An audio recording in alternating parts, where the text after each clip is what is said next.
Hello, everybody. We're going to talk about directed energy weapons and the golden gun.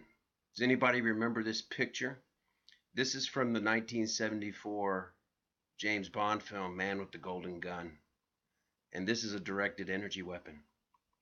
It was supposed to harness the energy from the sun and direct it at the earth.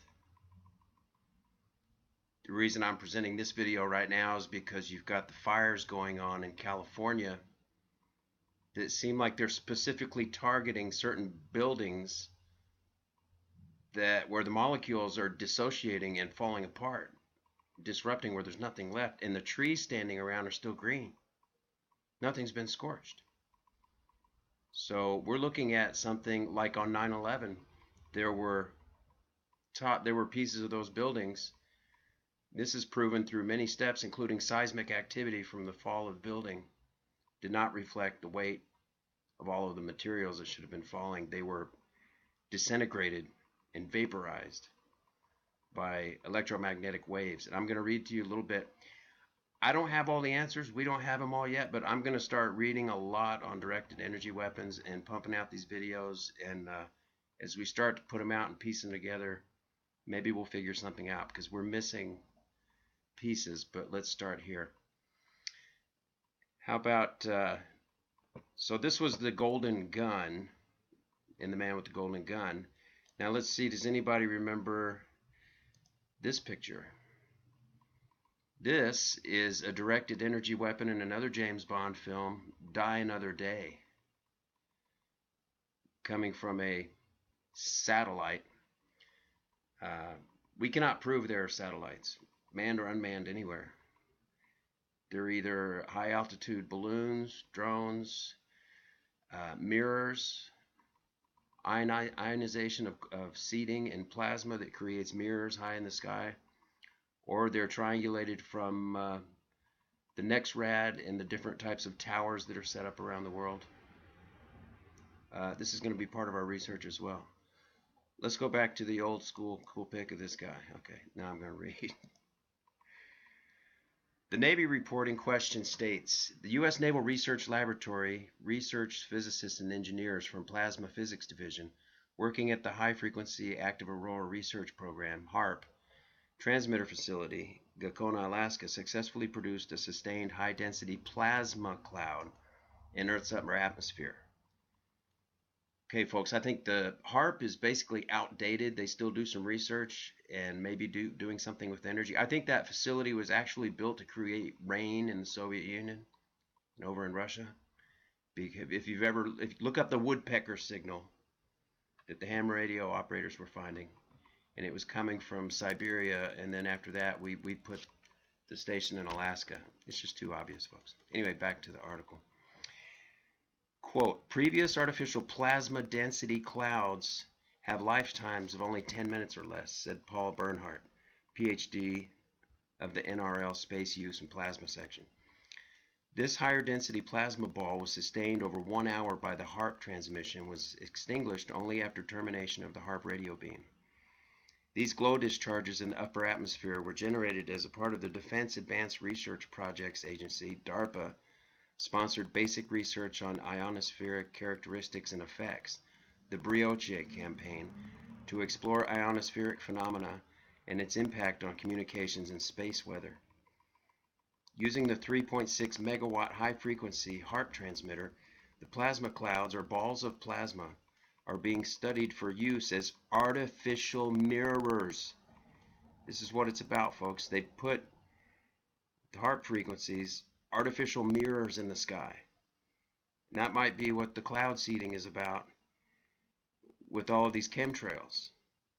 Is that, you know, also when you, it could be, I'm going to read this article first, okay? A lot of my thoughts are opening up here. It's creating a lot of epiphanies here. Artificial mirrors, okay? These plasma clouds are balls of plasma. Altitudes of 50 kilometers and below the natural ionosphere, and are used for reflection of high-frequency radar and communication signals. Now that makes more sense to me, since I don't believe that there are satellites floating in space, in a weightless space. DARPA Did I already read that? Let's see. DARPA and the Navy working together on plasma manipulation in the atmosphere. It sounds like a nightmare from Nikola Tesla following a bad case of indigestion. DARPA is the establishment's crypto weaponized tech arm of the military industrial complex, giving us the internet itself. And here we see they're very much interested in the directed energy weapons and weather modification. Given that the Anglo-American establishment has the same ruling elite, my connection between the Royal Society's paper on geoengineering and the U.S. military's testing of directed plasma energy logically converge.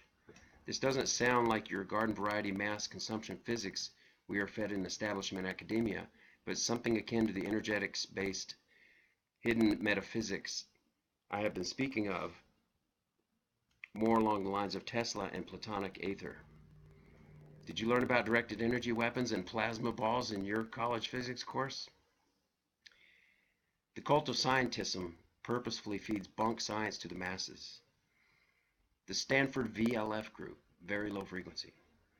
Next in our series of documentation is the Stanford University's database dedicated to very low and extremely low frequency programs, ELF. Radio waves mentioned above are merely one piece of the massive programs based at universities and government institutions globally focused on environmental dominance. Stanford hands out as a major hub of such programs, and blasting the atmosphere with such frequencies reveals much deeper designs than mere weather experiments. HAARP has long utilized VLF and ELF waves to cause different effects and weather patterns. What we see in the VLF group is the synthesis of all the above. A sampling of hundreds of papers dealing with the following are linked. Energetic electron participation induced by, quote, space-based VLF transmitters. 100 days of ELF-VLF generation via high-frequency heating with HAARP. ELF and VLF recordings during the 11th of March 2011 Japanese Tohoku earthquake, and the Demeter observations of the ionospheric trough over HAARP in relation to high-frequency heating experiments. Okay, from lightning effects to earthquake signatures, we know from 97, Department of Defense transcript from William Cohen, earthquake-inducing weapons, as well as much more, making the very connections that I am. Alvin Toffler has written about this in terms of some scientists in their laboratories trying to devise certain types of pathogens that would be ethnic specific so that they could just eliminate certain ethnic groups and races, and others are designing some sort of engineering, some sort of insects that can destroy specific crops. Others are engaging in an eco-type terrorism whereby they can alter the climate, set off earthquakes, volcanoes remotely through the use of electromagnetic waves.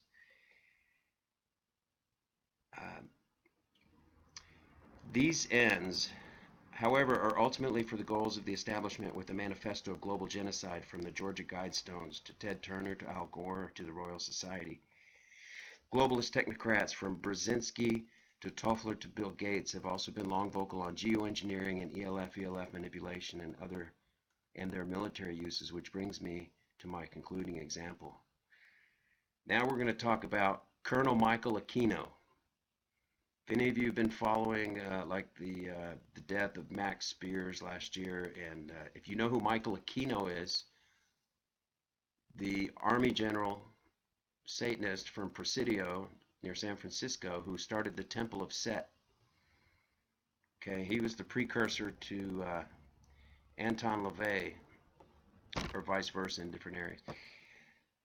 And he was also a military PSYOP commander and co-authored a famous 2003 paper on psychological warfare titled From PSYOP to Mind War.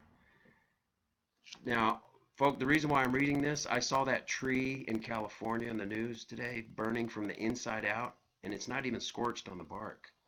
And the inside of the tree is on fire. How would you do that? What I would do is find the cellular frequency of vibration that living being, the tree, is putting off, and then exacerbate it with an electromagnetic wave. And here, Michael Aquino talks about how he does it in people for mind control by affecting the frequency waves of their thought patterns. So this is similar technology that could be catching the tree on fire from the inside, which means they could probably catch you on fire from the inside. Aquino and Valley write,